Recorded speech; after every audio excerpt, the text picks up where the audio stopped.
Hello guys, welcome to your own YouTube channel coding crackers. मैं Sneha Rani Mishra welcome करती हूँ आप सभी का आपके अपने यूट्यूब चैनल कोडिंग क्रैकर्स पे। जैसा कि हम लोगों ने कल बाइनरी लैंग्वेज में अपने किसी भी नंबर को बाइनरी लैंग्वेज में कन्वर्ट करना सीख लिया था, अब आज से हम उसके आगे पढ़ेंगे। तो चलिए बिना देर किए शुरू करते हैं।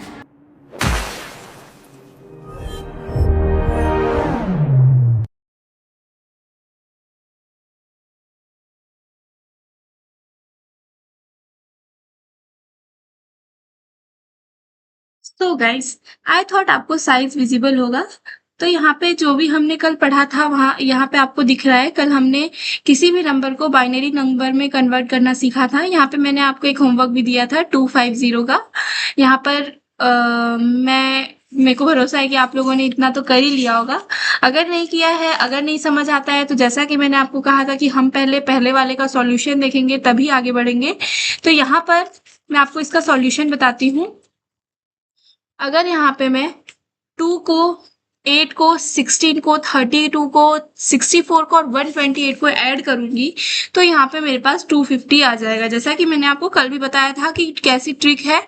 अगर 250 नंबर का मुझे बाइनरी निकालना है तो मुझे 250 से जो बड़े नंबर्स है उनको तो देखना ही नहीं है, 250 के छोटे से चलना है। तो 250 से छोटा कौन सा है? 128।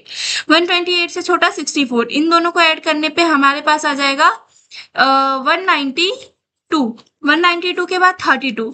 192 में जब हम 32 ऐड करेंगे तो हमारे पास आ जाएगा कितना आएगा हमारे पास? 30 ऐड करने पे 102, 112, 122, 122 और देन 2 ऐड करने पे 124। 124 में जब हम 16 ऐड करेंगे तो हमारे पास आ जाएगा 224। Sorry, my mistake, 224। 224 में जब हम 16 ऐड करेंगे तो यहाँ पे हमारे पास आ जाएगा 30 और 30 40, 140। और उसके बाद हमारे 240 और उसके बाद हमें और क्या चाहिए? 10 चाहिए। तो 10 के लिए हम क्या ऐड कर सकते हैं? 8 और 2 को ऐड करने पे हमारे पास 10 आ जाएगा। तो इसका जो बाइनरी आएगा मैं आपको लिख के दिखा देती हूँ।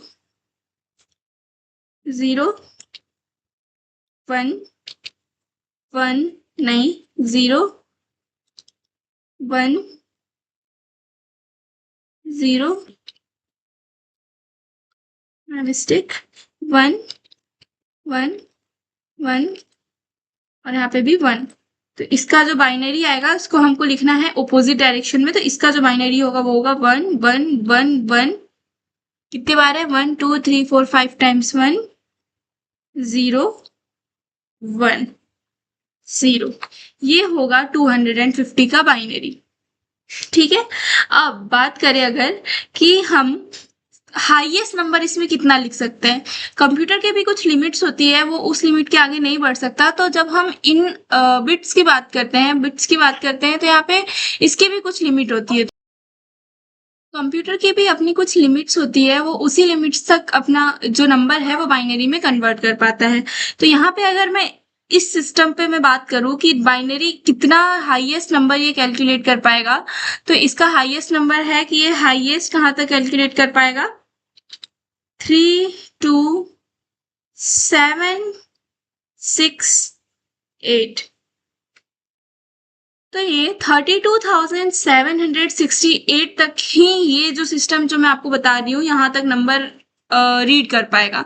इसके आगे जो जब भी हम इसके आगे बढ़ते हैं तो नंबर फेल हो जाता है। इसमें भी कुछ अपना रूल होता है एक, जो जब हम मतलब ये जो भी है, ये बिट्स जो मैं बोल रही हूँ ये क्या है? अपने आप में एक मेमोरी है। मींस कंप्यूटर के अंदर जो मेमोरी होती है वो छोटे छोटे बॉक्स के फॉर्म में, आप इमेजिन करिए छोटे छोटे बॉक्स के फॉर्म में हमारे पास मेमोरी होती है और उन्हीं एक एक बॉक्स को हम बोलते हैं बिट्स। जब 8 बॉक्स मिलके बनते हैं तो उसको बोलते हैं हम एक बाइट। तो वो जो 8 बॉक्स होते हैं, छोटे छोटे बॉक्स जो होते हैं, वो जब पूरे फिल हो जाते हैं, मतलब मैं आपको समझाती हूँ। जैसे आज हमारा जो टॉपिक है वो है डाटा टाइप। डाटा टाइप के अंदर हम ये पूरा टॉपिक कवर करेंगे। डाटा टाइप, सबसे पहले तो डाटा टाइप होता क्या है? डाटा टाइप कुछ प्री डिफाइंड कीवर्ड्स होते हैं, मतलब कि उन, जैसे जब मैंने बताया था कि कोड लिखते हैं तो वो कंप्यूटर के समझ में आना चाहिए। तो कुछ ऐसे कोड्स हमारे पास होते हैं जो ऑलरेडी कंप्यूटर जानता है कि अगर हम इसको इंग्लिश में लिखेंगे इसका मतलब ये होगा। कि क्या होता है डाटा टाइप, कौन कौन से डाटा टाइप होते हैं मैं बताऊंगी, लेकिन डाटा टाइप मीन्स क्या होता है कि कुछ ऐसे वर्ड्स होते हैं हमारे पास, इंग्लिश वर्ड्स होते हैं जो कंप्यूटर ऑलरेडी जानता है कि ये अगर लिखेंगे सारे इंग्लिश वर्ड्स, अगर हम कोडिंग में सारे इंग्लिश वर्ड लिख दूंगी तो डायरेक्ट हम इंग्लिश में ही तो लिख के कंप्यूटर से काम करवा सकते हैं, पर नहीं, हमें कोडिंग क्यों करनी पड़ती है, क्योंकि हमारी सारी लैंग्वेज, सारे वर्ड्स जो है कंप्यूटर नहीं जानता। पर हमारे पास कुछ प्री डिफाइंड कीवर्ड्स होते हैं जो कि कंप्यूटर ऑलरेडी जानता है। जैसे कि मैं बात करूं इंट, जो मैंने स्टार्टिंग में बताया था, इंट भी एक डाटा टाइप है। इंट मतलब कि इंटीजर। इंट के बाद हमारे पास कुछ डिफरेंट डाटा टाइप्स आते हैं, मैं आपको बताती हूँ। सबसे पहला जो डाटा टाइप होता है हमारे पास वो होता है इंट। इसके बाद जो डाटा टाइप होता है हमारे पास, मेन जो डाटा टाइप है वो मैं आपको बता देती हूँ। इसके बाद आता है फ्लोट। फ्लोट के बाद हमारे पास जो डाटा टाइप आता है वो होता है डबल। डबल के बाद जो हमारे पास डाटा टाइप होता है वो है स्ट्रिंग। स्ट्रिंग के बाद कैर। और भी डाटा टाइप्स होते हैं, लेकिन ये जो कुछ डाटा टाइप्स है ये हम मेनली यूज करते हैं। इंट जो है, इंट डाटा टाइप के अंदर क्या क्या आता है? इंट डाटा टाइप के अंदर हमारे पास आता है इंटीजर। इंटीजर के बाद फ्लोट डाटा टाइप के पास हमारे पास, फ्लोट डाटा टाइप में हमारे पास आता है डेसिमल। डेसिमल वैल्यूज जो होती है, जो डेसिमल में हम लिखते हैं, मींस पॉइंट लगा के लिखते हैं, वो सारे के सारे फ्लोट में आ जाते हैं। इसके बाद डबल में जो भी डेसिमल के बाद, मतलब अगर हमारे पास डेसिमल के बाद बहुत बड़ा नंबर आ रहा है तो उसको हम लिखते हैं डबल में। इसके बाद जो स्ट्रिंग होता है, स्ट्रिंग में हम लिखते हैं कोई भी बोल दीजिए सेंटेंस हम स्ट्रिंग में लिख सकते हैं। कैर मतलब कि कैरेक्टर मतलब कि आप कोई भी कीबोर्ड में जितनी भी कीज हैं, जो आपके लैपटॉप का कीज है उसमें लैपटॉप की कीबोर्ड है उसमें जितनी भी कीज हैं वो सारी की सारी अपने आप में कैरेक्टर है। चाहे वो नंबर हो, चाहे वो कोई भी लेटर हो, चाहे कोई साइन हो, वो सारे के सारे अपने आप में क्या है, एक कैरेक्टर है। तो फिर वो कैरेक्टर जो होते हैं वो होते हैं कोई भी सिंबल। किसी भी सिंबल को हम बोल सकते हैं character. All keys of keyboard. इसके बाद जो स्ट्रिंग होता है वो मीन्स एक जो कैरेक्टर होता है उसमें जब आप कोई भी, मतलब एक कैरेक्टर की बात करते हैं, ए बी सी या फिर कोई भी साइन, जैसे कि हमारे पास प्लस, मल्टीप्लाई, डिवाइड, ये सब अपने आप में कैरेक्टर है। पर जब भी हमें कोई बड़ा सेंटेंस लिखना हो या फिर हमें कुछ भी ऐसा मीन्स मेरा पूरा नाम प्रिंट करवाना है, तो ये सारी चीजें किस चीज में आ जाती है? स्ट्रिंग में। स्ट्रिंग में क्या आता है? Full sentence. ये चीजें आप समझ के रखिए, जब हम प्रोग्रामिंग करेंगे तो ये सारी चीजें हमें काम में आएंगी। इसके बाद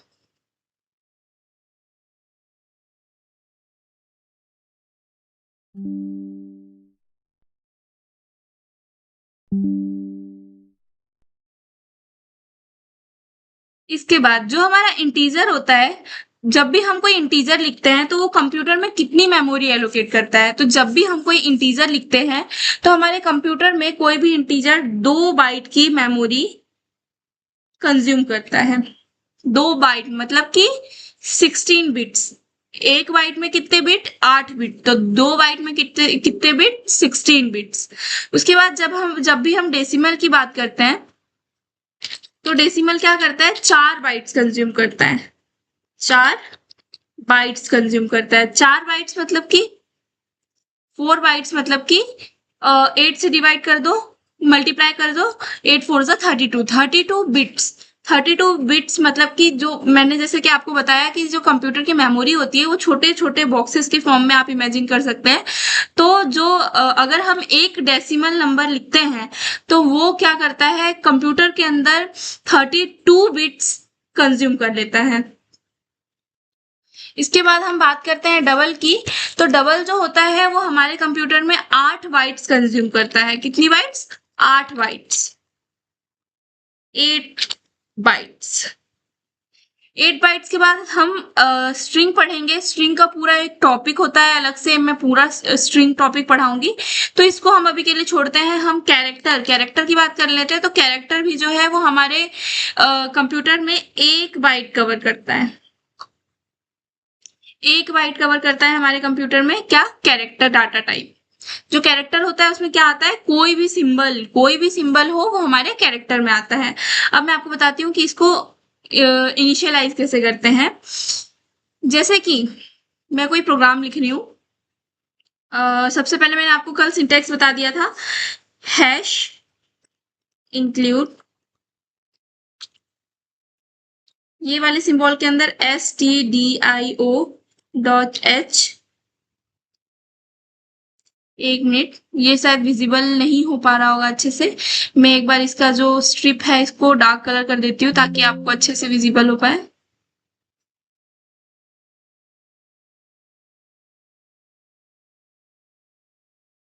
सो ये अब आपको क्लियर दिख रहा होगा। Include stdio.h। उसके बाद हम क्या बनाते हैं? फंक्शन बनाते हैं। कौन सा? void main। void main means main function, जिसके अंदर हम पूरी की पूरी प्रोग्रामिंग करते हैं। उसके बाद एंटर करके हम लगाते हैं कर्ली ब्रैकेट्स। अब बात करते हैं कि क्या करना है। जब भी मैं किसी इंटीजर की बात कर रही हूँ, इंटीजर मतलब कोई भी इंटीजर नंबर, तो मुझे कोई भी इंटीजर नंबर जब भी यहाँ पे देना होगा तो मैं यहाँ क्या बोलूंगी? इंट। क्या बोलूंगी? इंट। इंट और क्या? साथ में कोई भी नंबर, जो भी नंबर मुझे देना है, लेट से मुझे एक नंबर देना है। कोई एक वेरिएबल है, क्या है? ए है। मेरे पास एक वेरिएबल है ए, उसमें मेरे को एक इंटीजर डाटा देना है। मान लो वो जो इंटीजर डाटा है 10। मान लो, मैं इसको अलग से लिख के दिखाती हूँ आपको। मान लो मुझे एक वेरिएबल ए के अंदर 10 डाटा देना है। तो ये जो वेरिएबल लिखा है मैंने, जो इक्वल्स टू के राइट साइड है उसको हम बोलते हैं वेरिएबल, और जो इक्वल्स टू के लेफ्ट साइड है इसको हम बोलते हैं वैल्यू। तो ये जो भी मैंने लिखा है इसका मतलब ये होता है कि जो हमारे पास एक वैल्यू है 10, मान ऐसे इमेजिन करो कि हमारे पास एक कंटेनर है जिसका नाम है ए। एक डब्बा है, एक कंटेनर है, एक बॉक्स है, उसका नाम है ए, और मेरे पास एक वैल्यू है, मीन्स उसमें रखने के लिए कुछ भी सामान है, वो क्या है? 10, और मेरे को इसको इसके अंदर रखना है। तो ये जो है मेरे पास जो मतलब जो सामान मेरे को इसके अंदर रखना है वो है वैल्यू, और जिसके अंदर रखना है वो क्या है? वेरिएबल।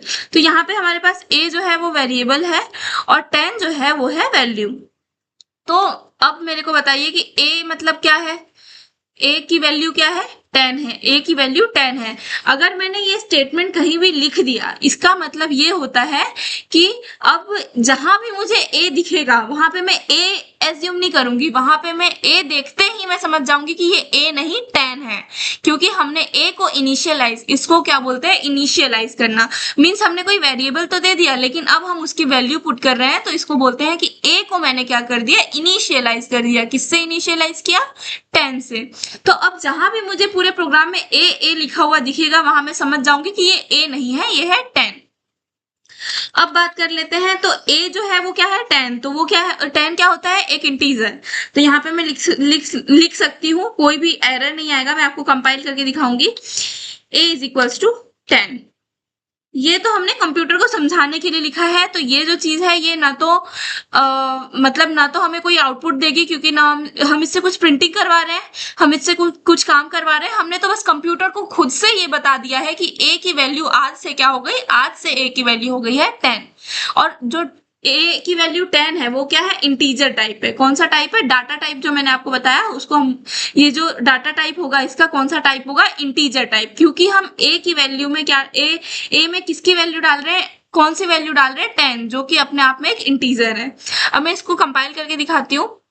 एग्जीक्यूट करूंगी, कंपाइल करूंगी, रन करने पे कोई आउटपुट नहीं आएगा क्योंकि ये इसमें हम कुछ भी काम नहीं करवा रहे हैं। यहाँ पे मैं सेव करूंगी दिस पीसी डी ड्राइव। यहाँ पे मैंने कल एक फाइल फोल्डर बनाया था, यहाँ पे कौन सा सोर्स फाइल, सी सोर्स फाइल, ये ध्यान से करिएगा। और यहाँ पे मैं इसी फोल्डर में सेव करूंगी, ये हो चुका है सेव।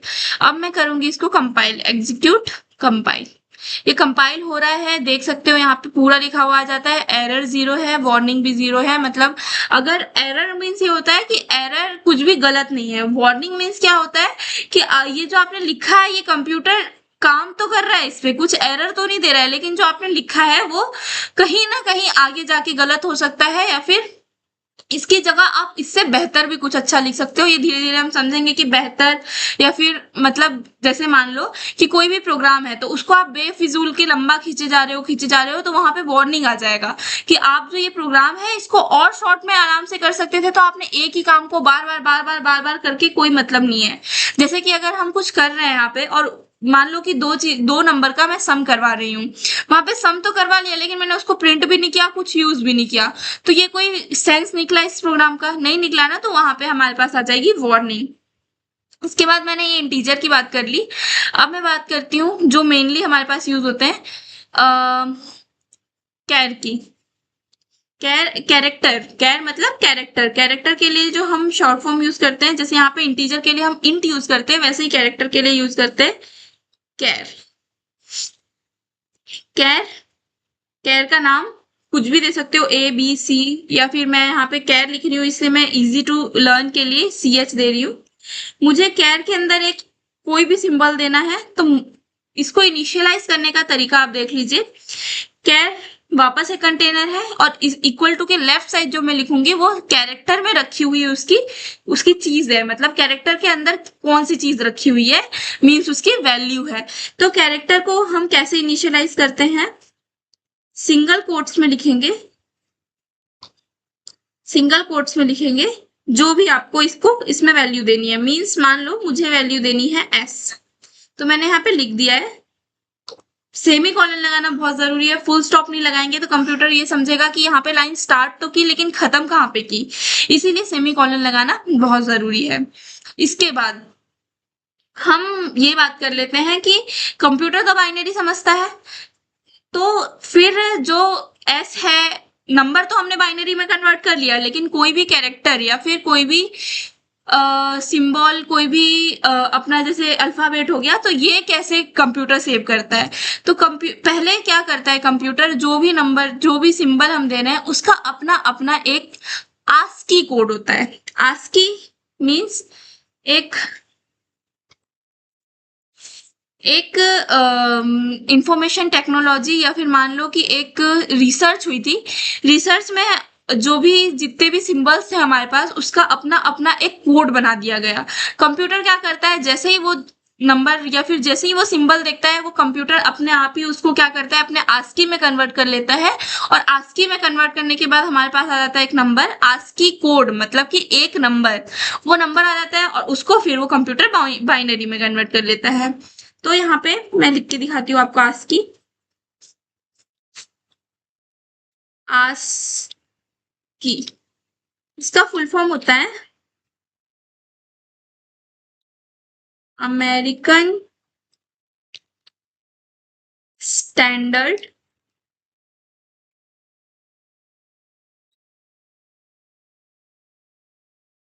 कोड फॉर इंफॉर्मेशन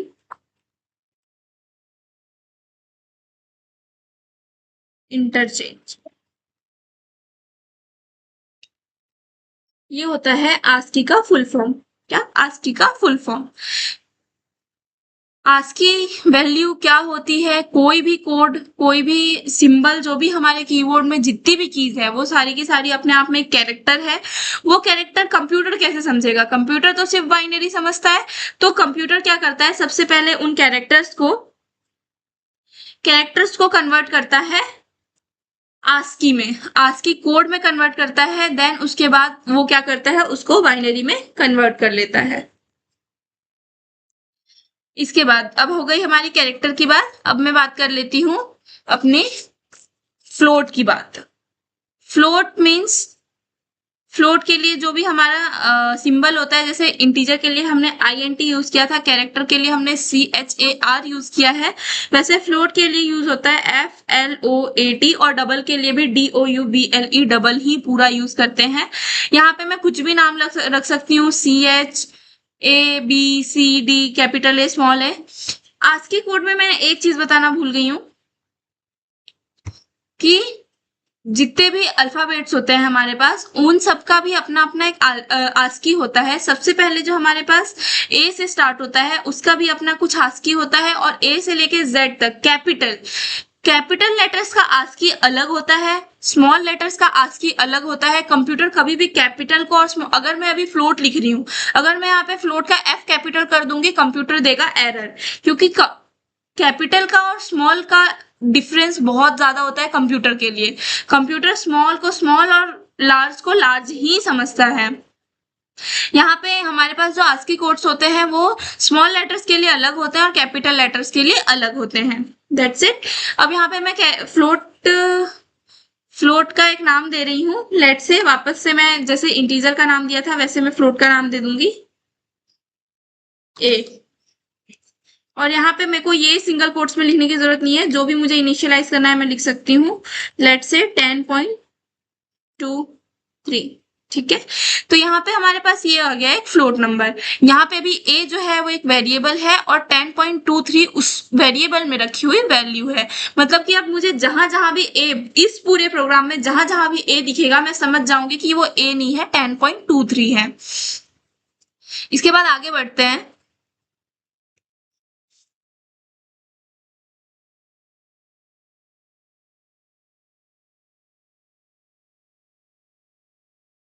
यहाँ पे मैं आपको कुछ कीज सिखा देती हूँ, जो कि अभी तो नहीं लेकिन जब हम प्रोग्राम करेंगे तो बहुत ज्यादा काम में आएगा। हमें कंप्यूटर को जब भी बताना हो कि, यहाँ पे मैं आपको लिख के समझाती हूँ। ये विजिबल तो हो रहा है ना सबको? ठीक है। तो हमें जब भी कंप्यूटर को ये बताना हो कि हमारे पास जो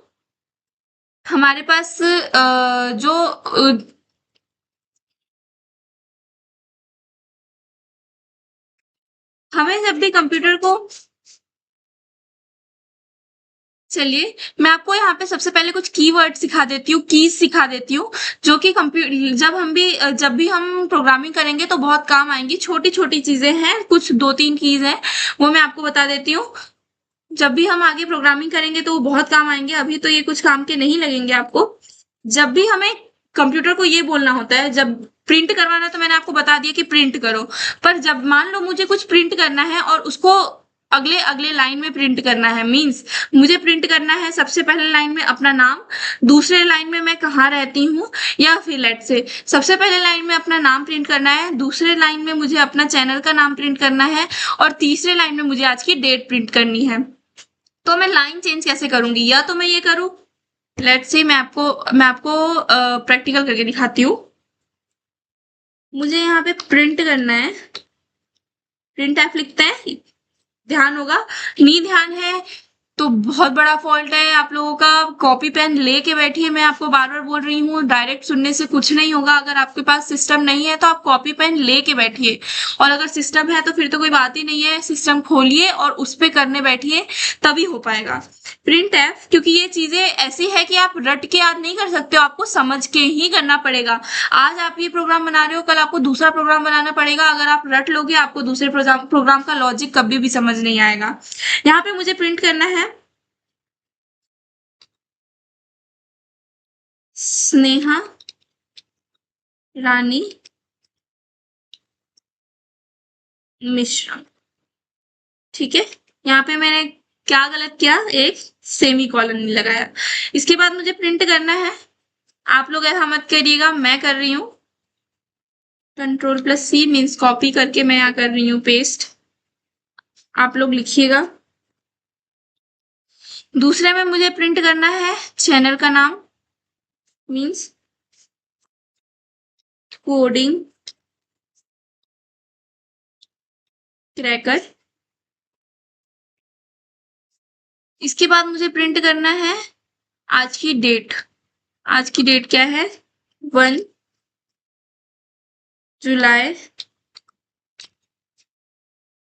2026। ठीक है, अब मैं करती हूँ इसको कंपाइल। मैंने आपको बताया था F11 प्रेस करके, तो मैं आज डायरेक्ट F11 प्रेस करूंगी। F11 पहले कंट्रोल+S कर लेते हैं। प्रोग्राम सेव किए बिना कंपाइल नहीं करना है, रन नहीं करना है। कंपाइल पहले प्रोग्राम सेव करो, उसके बाद रन करो। अब देखो यहाँ पे हमारे पास क्या हो रहा है, प्रिंट तो कर रहा है, लेकिन क्या हो रहा है, सबसे पहले वो स्नेहा रानी मिश्रा प्रिंट कर दे रहा है, उसके बाद उसी में लाइन से कोडिंग क्रैकर्स प्रिंट कर दे रहा है, और वही लाइन से बिना कोई लाइन गैप नहीं, मुझे चाहिए था कि ये नेक्स्ट लाइन में प्रिंट हो। तो इसके लिए कीवर्ड होता है, वो होता है \n। बैकस्लैश लगाना है और n लिखना है। इसका मतलब क्या होता है, हमारे पास नेक्स्ट लाइन। ठीक है, बैकस्लैश n का मतलब होता है नेक्स्ट लाइन। इसके बाद एक होता है \t। \t का मतलब क्या होता है, टैब। टैब टैब आप जब अपना लैपटॉप देखोगे तो यहाँ पे आपको एक टैब का ऑप्शन दिखेगा। ये जो देख रहे हो, देखो रुको, मैं यहाँ पे हूँ, मैंने एक बटन प्रेस किया, कहाँ पहुंच गया, देखो कितना आगे पहुंच गया। ये होता है टैब का बटन। टैब जो क्या करता है, वो एक बार टैब दबाने से डायरेक्टली 8 स्पेस छोड़ देता है। तो मैं बार बार गैप ना करके डायरेक्ट एक बार टैब दबाऊंगी तो वो 8 स्पेस छोड़ देगा। तो यहाँ पे टैब जो होता है वो 8 स्पेसेस छोड़ता है। इसके लिए हम यूज करते हैं टैब। अब मान लो मुझे ये करना है पूरा का पूरा प्रिंट। इसको प्रिंट करने के लिए मुझे ये चाहिए नेक्स्ट लाइन में। ठीक है, ये चाहिए मुझे नेक्स्ट लाइन में। मैं यहाँ पे लिखूंगी, जिस भी लाइन के बाद आपको लाइन बदलना है, तो प्रिंट करने में जब हम डबल कोट्स में प्रिंट करते हैं तो डबल कोट्स के अंदर ही आपको जो भी मैसेज लिखना है वो लिख दो, और उसके बाद आप लगा दो नेक्स्ट लाइन। अब मान लो एक चीज में पहले ये कर लेते हैं, नेक्स्ट लाइन, और लास्ट वाले में नेक्स्ट लाइन लगाने की जरूरत नहीं, क्योंकि इसके बाद मुझे कुछ लिखना नहीं है। करूंगी कंट्रोल+S ताकि ये जो प्रोग्राम है वो सेव हो जाए, और उसके बाद करूंगी F। आपको मैं एक बात बता देती हूँ, मैं यहाँ पे एक ही फोल्डर में ये सारे प्रोग्राम बनाऊंगी आपको समझाने के लिए, पर आपको अलग अलग फोल्डर में सेव करना है, ताकि कल को जब आपको पढ़ना हो तो आप अलग अलग फोल्डर खोल सको। मैं क्या कर रही हूँ, एक ही फोल्डर में एडिट कर दे रही हूँ। आप एक प्रोग्राम बनाओ, देन नेक्स्ट पेज निकालो, नेक्स्ट पेज में अगला प्रोग्राम बनाओ, देन उसको सेव करो, ताकि जब भी आप पढ़ने बैठो आप अपना जो वो फोल्डर था उसको खोल के देख सको कि एटलीस्ट प्रोग्राम क्या बनाया था। अभी मैं एक ही प्रोग्राम में एडिट की जा रही हूँ, तो जो मैंने पहले लिखा था वो मुझे यहाँ पे नहीं दिखेगा। तो चलो, मैंने कर दिया इसको कंट्रोल+S मतलब सेव। अब मैं करती हूँ F11 दबा के इसको कंपाइल। देखो आ गया नेक्स्ट लाइन में, लाइन चेंज हो गई। अब देखो मुझे क्या करना है, अब मेरे पास एक टास्क है कि मुझे करना है Sneha Rani Mishra 8 space coding crackers 8 space 1 जुलाई 2026। तो इसके लिए मैं क्या करूंगी, यहाँ पे नेक्स्ट लाइन ना लगा के लगा दूंगी टैब, यहाँ पे भी लगा दूंगी टैब, यहाँ पे भी लगा दूंगी टैब। अब मैं करूंगी इसको सेव और करूंगी कंपाइल। ये देखो यहाँ पे कुछ तो एरर आ रही है, ये 8 स्पेस नहीं आया है, जस्ट अ सेकेंड।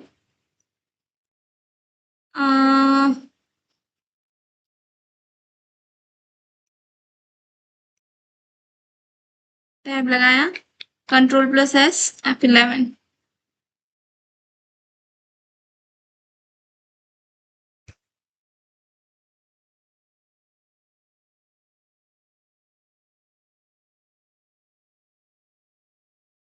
यहाँ पे एक एरर यहाँ पे आएगी, मैं बताती हूँ ये क्यों हो रहा है। माय मिस्टेक, ये यहाँ पे इसलिए हो रहा है क्योंकि जब भी मुझे टैब देना है, मीन्स मैं इसको एक लाइन में भी प्रिंट कर सकती थी। अगर मैं इसको पूरे को एक लाइन में लिखती तो यहाँ पे ऐसा एरर नहीं आता, पूरा 8 लाइन के स्पेस में। मीन्स स्नेहा रानी मिश्रा टैब लगा के एक स्पेस लगा के फिर ये वाला लाइन लिख देती, फिर टैब लगा के ये वाला लाइन लिख देती, तो मुझे 3 बार प्रिंट करने की जरूरत ही नहीं पड़ती ना। अब मुझे नेक्स्ट लाइन भी लगाना है मान लो। अच्छा मुझे सबसे पहले ये बताओ कि मैंने यहाँ पे तो नेक्स्ट लाइन लगा दिया, मैंने यहाँ से नेक्स्ट लाइन हटा के इसके स्टार्टिंग में नेक्स्ट लाइन लगा दिया, तो क्या होगा बताओ बताओ। सबसे पहले वो क्या करेगा, आप बस लाइन से देखते जाओ। सबसे पहले क्या करेगा, स्नेहा रानी मिश्रा प्रिंट करेगा, फिर मेरे पास बैकस्लैश एन है तो वो क्या कर देगा, वहीं पे लाइन चेंज कर देगा।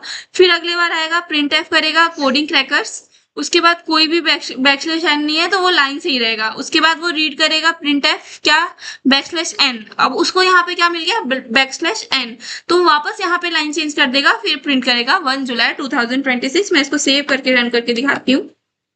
ये देखो प्रिंट हो रहा है। इसके बाद अब मैं इसको करती हूँ एक ही लाइन में, जैसे कि मैंने उसका बताया था वैसे ये भी हो सकता है एक ही लाइन में।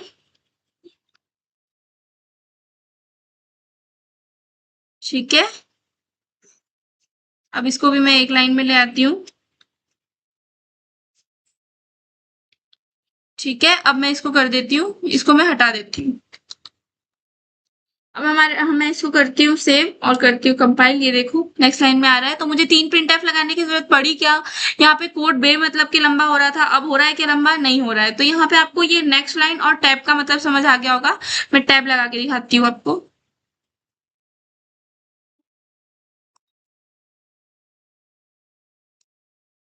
ये देखो यहाँ पे मैंने एक ही जगह पे टैब लगाया है, मीन स्नेहा रानी मिश्रा, उसने लाइन से प्रिंट किया। सबसे पहले क्या लिखा था, स्नेहा रानी मिश्रा, फिर उसने देखा कि एक टैब दिख रहा है तो उसने 8 स्पेसेस ले ली। उसके बाद क्या दिख रहा है, कोडिंग क्रैकर्स, उसके बाद क्या दिखा उसको, बैकस्लैश एन, मतलब कि उसने नेक्स्ट लाइन चेंज कर दी और वहां पे लिख दिया 1 जुलाई 2026। ये होता है बैकस्लैश एन और बैकस्लैश टी का मतलब। मैं यहाँ पे आपको एक टास्क दे रही हूँ जो आपको कल कंप्लीट करके लाना है, फिर मैं कल आपको इसका आंसर बताऊंगी, देन आगे अपन बढ़ेंगे।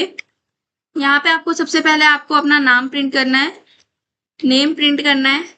इसके बाद आपको 2 बार टैब लगाना चाहिए, 1 बार टैब लगाना चाहिए, फिर आपको आपका स्कूल का नाम, कॉलेज का नाम, जहां भी आप पढ़ रहे हैं वो प्रिंट करना है। इसके बाद 2 बार टैब आना चाहिए और आपको डेट प्रिंट करनी है। इतना काम आप घर से करके लाएंगे। अगर ये नहीं होता है तो मैं ये कल आपको बताऊंगी, और होता है तो भी मैं कल सबसे पहले ये प्रोग्राम करेंगे, उसके बाद ही आगे बढ़ेंगे। चलिए यहाँ पे वीडियो को एंड करते हैं। आशा है कि आपको वीडियो पसंद आई होगी। अगर आई है तो सब्सक्राइब कर दीजिए और बेल आइकन जरूर दबा लीजिएगा ताकि कोई भी वीडियो मिस ना हो। मिलते हैं कल के वीडियो में एक न्यू टॉपिक के साथ अपने कोड को क्रैक करने के लिए। तब तक के लिए बाय बाय।